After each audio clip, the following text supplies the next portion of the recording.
Buongiorno amici e ben ritrovati. Oggi facciamo un altro piatto con le alici. Si chiama tortiera di alici ed è un piatto veramente molto goloso e semplice da realizzare.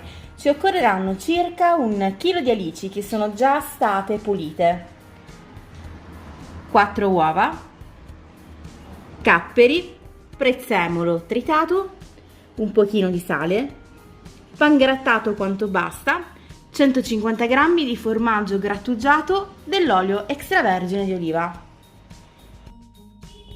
Aggiungiamo il sale alle uova e mescoliamo bene con una forchetta. Ungiamo una teglia da 30 cm di diametro e rivestiamo con il pangrattato facendo roteare la teglia. In questo modo. Facciamo quindi uno strato con le nostre alici.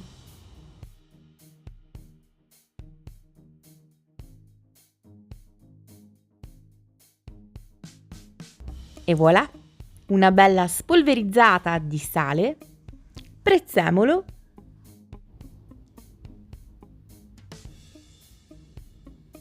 una bella manciata di capperi,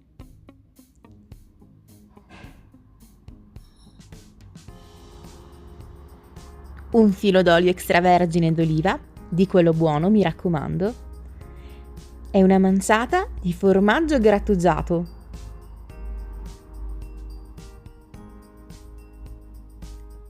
Un po' di pangrattato e spennelliamo un pochino di uovo, aiutandoci con un pennello.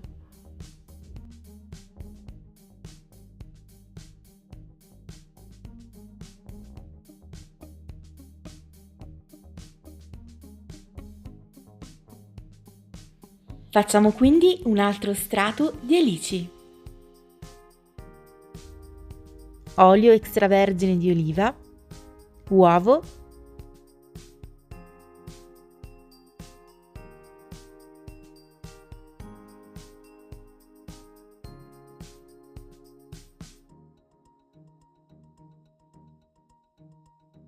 prezzemolo,